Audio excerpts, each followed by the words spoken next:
सभी देशवासियों को, समस्त मानव जाति को दीपावली की बहुत बहुत शुभकामनाएं, हार्दिक शुभकामनाएं।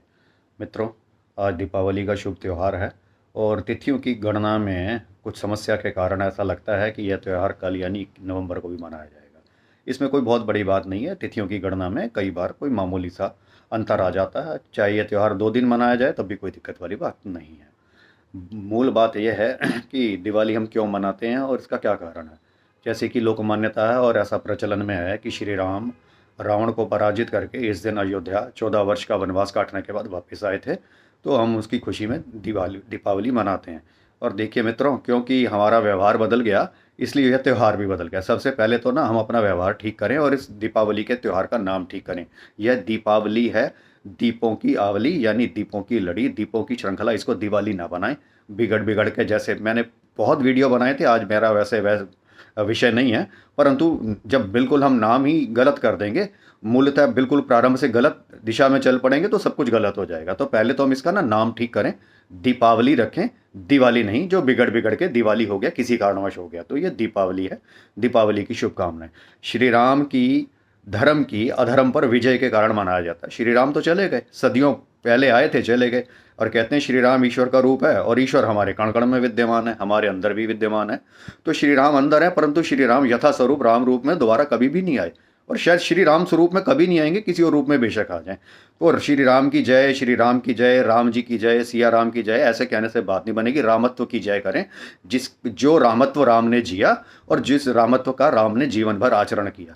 आज हम अपना व्यवहार देख लें। श्री राम का जब राजकाज, उनका अधिकार छीन लिया गया, उनके भाई को दे दिया गया, किसी भी कारण से दे दिया गया, तो श्री राम ने मन में लेश मात्र भी कोई ना तो द्वेष रखा अपने भाई के लिए और ना कुछ करा, और स्वेच्छा से सब कुछ छोड़ के पिता की आज्ञा पालन करते हुए चले गए।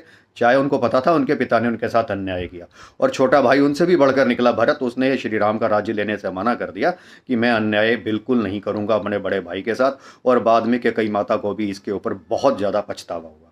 तो यह रामत्व था मित्रों, यह भरतत्व था, यह लक्ष्मण था। लक्ष्मण को कोई किसी किस्म का देश निकाला नहीं दिया था, परंतु वो भी बड़े भाई की सेवा करने के लिए बाहर चले गए और 14 वर्षों तक वनवास काटा। और सीता माता भी उनके साथ चली गई, जबकि उनको भी कोई वनवास नहीं दिया गया था। तो ये आदर्शों की उच्च प्रकाष्ठा थी मित्रों, इसका का आज भाव है। अगर आज किसी कारणवश, वैसे तो कोई ऐसा होगा ही नहीं कि अपना राजकाज जाने दे और अपना अधिकार जाने दे।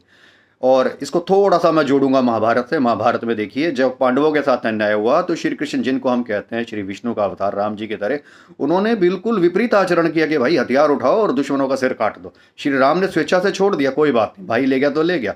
पर श्री कृष्ण ने कहा नहीं भाई, तेरे भाई जरूर हैं पर अपना अधिकार बिल्कुल मत छोड़ो, यह धर्म है। तो उस समय धर्म का जो आचरण था, धर्म का स्वरूप था, उस वातावरण के अनुसार, उस माहौल के अनुसार कुछ और था रामायण में, और महाभारत में कुछ और हो गया, और आज बिगड़ के कुछ और हो गया। तो मित्रों, श्री राम ने जिस आचरण का पालन किया उस आचरण का पालन करें। और साथ में उनके भरत था। यदि ये घटना आज घटे, कोई राम बन जाए, तो भरत जी क्या करेंगे, आज ना कलयुग ले आएंगे उठा के और इसमें महाभारत घुसेड़ देंगे। यानी अगर भाई ने स्वेच्छा से त्याग कर दिया तो कल को भाई का मन ना बदल जाए, महाभारत करो, लाक्षागृह में जला दो और बड़े भाई को मार दो, तो ये आज हो जाएगा। तो श्री राम ने जो रामत्व का पालन किया उसका हम पालन करें। और जब उन्होंने लंका विजय कर ली, कोई किसी किस्म का कोई जुल्म नहीं ढाया लंका वासियों के ऊपर, वहाँ का राज विभीषण को दे दिया कि आप राज संभालिए, मुझे इसकी कोई आवश्यकता नहीं है, मैं अपनी धर्मपत्नी को लेकर वापस जा रहा हूँ, जिसे रावण छलपूर्वक ले गया। और रावण अन्याय का प्रतीक इसलिए मित्रों, किसी भी कारणवश जो भी घटना घटी, उसको राम और लक्ष्मण से अगर कोई शिकायत थी, जैसे कि कहा जाता है शूर्पणखा के नाक कान लक्ष्मण जी ने काट लिए थे क्योंकि उन्होंने बदतमीजी करी सीता माता के साथ और दुर्व्यवहार किया, तो रावण का तो फर्ज ये था, इतना बड़ा राजा था, सीता माता को ना उठाता और राम रावण से युद्ध करता। वो तो केवल 2 थे और इतना बड़ा साम्राज्य था, तो उसने बदतमीजी करी, छल किया और अंत में उसका फल उसको मिल गया। दूसरी बात मैं इसमें जोड़ूंगा विभीषण को। अगर श्री राम का रावण के साथ युद्ध एक धर्म युद्ध था और धर्म की विजय थी, तो हम विभीषण को कलंकित ना करें कि घर का भेदी लंका ढाए। उसने घर के भेदी ने लंका नहीं ढाई, उसने धर्म का पालन किया।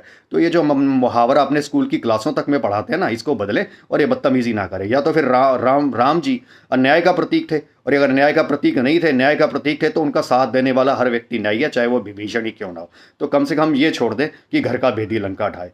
तो मित्रों, मैं दिवाली पर भी इससे ज़्यादा दीपावली पर, क्षमा कीजिए, कुछ नहीं कहूँगा और सिर्फ ये कहूँगा। और दूसरी बात, एक हमने अपना व्यवहार बिगाड़ दिया, इसलिए हमारे त्यौहार बिगड़ गए।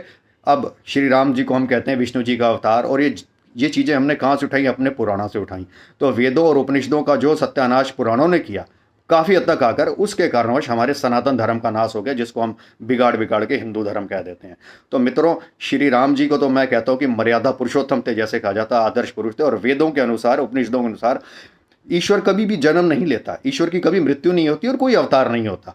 तो मैं सिर्फ ये कहूँगा, श्री राम बिल्कुल मर्यादा के उच्च आदर्श थे, ऐसे आदर्श जिसको एक आम आदमी पाने की परिकल्पना भी नहीं कर सकता। इसलिए हमने उनको ईश्वर स्वरूप करा और ईश्वर बना दिया उठा के। तो आप इसको ऐसे देख लीजिए, यदि कोई कमांडो है और एक आम आदमी की तरह रह रहा है और लोगों को पता ना लगे कि ये सेना का या एनएसजी का ट्रेंड कमांडो है, वहाँ पे उग्रवादियों का हमला हो जाए या कोई गुंडे बदमाश आ जाए, वो कमांडो अपने कमांडो पने के साथ लड़ेगा, उनका मुकाबला करेगा और लोग देख के दंग हो जाएंगे, ये कैसे? तो बाद में पता चलता है ये तो कमांडो है, इसलिए उन उग्रवादियों को अकेले ही मार पीट के भगा दिया।